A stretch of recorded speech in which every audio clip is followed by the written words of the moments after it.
How do you recover from financial disaster? This is especially important with the year that we have been having thus far. So, hi, I am Ronald Kagape. I am the author of the book No Money Down Formula in Real Estate, where you can learn how to buy and sell properties with little or no money down. And I'm also the co-author of the book Money Troubleshooters. So if you have any financial questions, you can check out this book. We have 20 plus gurus that answer different money questions. And now going back to the topic of our video, this has been a very trying year thus far. Now, 2020 has been very, very trying for the Filipino people. Right at the start of the year, we had the Taal volcano explosion. That affected thousands of people in the Calabarzon area and around that Taal volcano area. And then we have the COVID-19, the coronavirus pandemic, which has shut down a lot of businesses, forced a lot of our overseas Filipino workers back home, and we have two of the pillars of the economy shut down, which is OFW remittances and travel and tourism.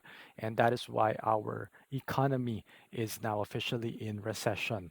We are looking at uh, an increasing number in bank foreclosures, in non-performing loans. So we have disaster after disaster. Recently, we were bombarded by two very, very strong typhoons in Typhoon Rolly and Typhoon Ulysees, which has caused billions of pesos in damage uh, in our country, in agriculture, in infrastructure, and has caused a lot of families, a lot of people anguish and disaster. So how do you bounce back from that? Well, we're going to look at the stories of four people who experienced financial disasters in their life as well. And hopefully, this will give you inspiration to move forward and to look forward to the year 2021, where we hopefully we can all, you and I also experienced financial disaster in 2020. So hopefully, you and I can recover in the coming year. So let's get into my slides. How do you recover from financial disaster? Well, the first example that we're going to look at is the story of Julie Gandiongco. So Julie Gandiongco was a seamstress. Now she was a mananahi. She would mend clothes, and she was also a sari-sari store owner. Her husband worked for Pepsi, and he would normally get assigned to different cities, and they would move each time. Uh, Eventually, they were able to buy a 30-hectare sugar plantation. Wow, so they were actually, they already experienced success. However, when sugar prices went down globally, their business failed. They lost their farm and they had to start from scratch, right? So they experienced financial disaster. So she applied to be a concessionaire for a rattan export company, and she would actually often be paid on credit, right? Pinapautang niya her customers because normally the workers would eat every day, but they would only pay during paydays. Eventually, she saw the need for bread. In her canteen, she was able to find a baker who was willing to work with her, and they were able to put up the first branch of Julie's bake shop. So her story, Julie's story, actually shows us that you need to be flexible. Now, her life has shown that flexibility, moving from town to town or city to city, while her husband was still getting reassigned, was still working and getting reassigned in different locations. She showed flexibility by entering the food concessionaire business, even if she probably didn't know anything about it, right? If you remember, she was a seamstress. She operated a sari-sari store. She would be taken to different places. But those experiences, enabled her to be flexible. And we need to be flexible in these times, especially for those of you who may have lost your jobs. You need to be open with the possibilities out there. And you need to understand that Julie opened her bakery at the age of 50. She was 50 years old already. So if she can be flexible at her age, no, there is no reason why we all cannot be flexible, no, be open to the opportunities around us. And opportunity is something that we can learn from our second example, no, Mariano Ke. Mariano Ke was a uh, he worked for a drugstore, no? And even though our economy right now is in recession, it's in shambles, no, there's always opportunity because Mariano Ke actually lived through World War II. So before World War II, he worked for a drugstore, and then the war came and it destroyed the country. Now, after the war, Mariana found a need for sulfathiazole tablets. I don't know what they were used before. I think they were used for treating wounds. So he would buy these tablets wholesale and sell them per dose, sell them per single dose or per tablet. Now, eventually, he was able to buy a wooden cart, right, a cariton, and that he was able to use that to sell more, sell more tablets, sell more drugs, until he was able to put up the first branch of Mercury drug. So from Mariano Quedo, we need to learn how to use the knowledge that we have. So even though you may have lost your job or maybe a lot of opportunities have been closed down, I'm sure that you learned something very specific. He used his knowledge of the pharmaceutical industry to bounce back after the war. And so there is hope. Whatever it is that you may have accumulated through the years, use that because that is something that you can use. And if you think that your experience cannot be used anymore in this situation, like for example, maybe you worked for events and there are no events right now, or you worked for a travel company and there's no travel being done right now, I'm sure that you can be creative. No, you can use whatever knowledge you have, to bounce back. Just be open, be flexible, like Julie, like Mariano. Use the knowledge that you have, or if you really think that what you've learned cannot be used, then learn new things, right? Learn specialized things that you can use in this new economy, in this new normal. But whatever it is, use the knowledge that you have or use the knowledge that you will learn to bounce back from financial disaster because Mariano K was able to prove that and he's now a billionaire um, with Mercury drug. Our next example is someone who does not need any introductions, right? Mr. John Gokongwei is one of the taipans, or used to be one of the taipans of the Philippines. He has business interests in no, in malls, in properties, in factories, food manufacturing, airlines, no, you name it. John Gokongwei has it, and he experienced financial disaster as a young boy. Imagine that. No, when he was young, his father died.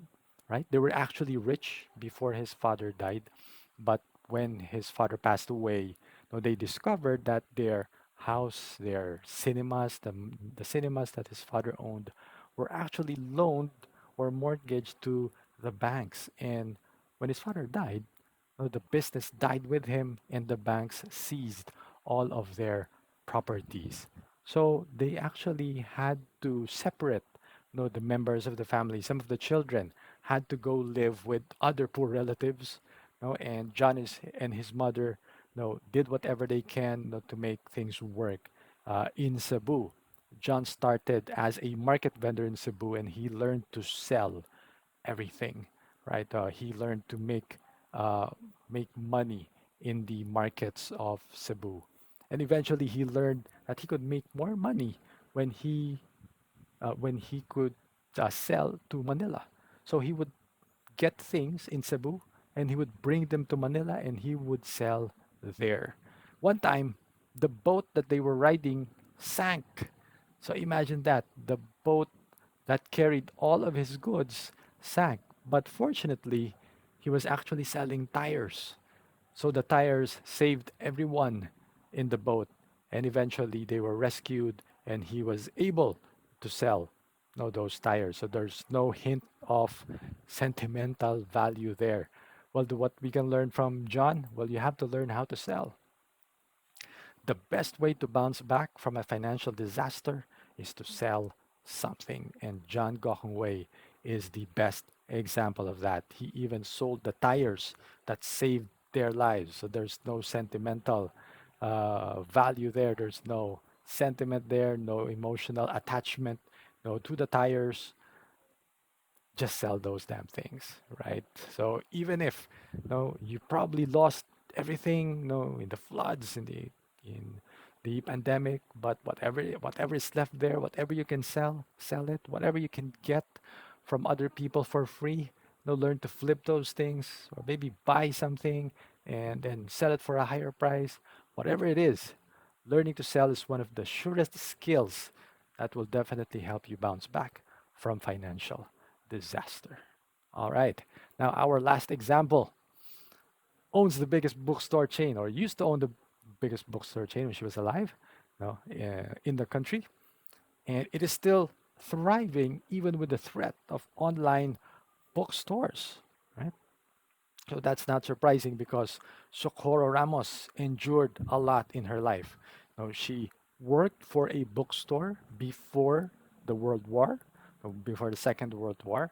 Then during the World War, well, they were able to set up their own bookstore before the war, and then during the war, they would sell different things, whatever was needed by the war-torn country. But in 1945, their store was burned down. Okay, it was burned down, but they bounced back. They were able to rebuild the store, only to have it destroyed by Typhoon Jean in 1948. But they were gritty, right? That is one of the things. That is the thing that we will learn from Socorro Ramos. But they were gritty. They were persistent. They rebuilt the store again. And eventually, they were able to procure licenses from foreign publishers to publish textbooks locally so that they could offer those textbooks at a lower price. So, with gritty determination, they were able to build National Bookstore, which is thriving with hundreds of stores nationwide.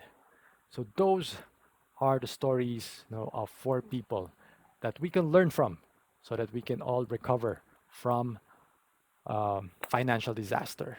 Learn to be flexible, adapt to the changing times, adapt to the new normal, use the knowledge that you have to find opportunities, look for opportunities, or learn new knowledge that you can use in this new reality.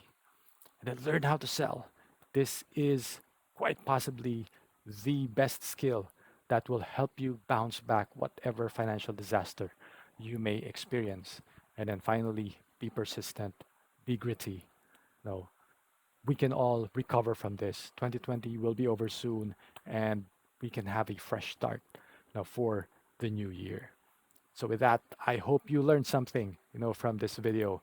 Please like the video, smash the like button for the social media algorithms, whether it's in YouTube or Facebook.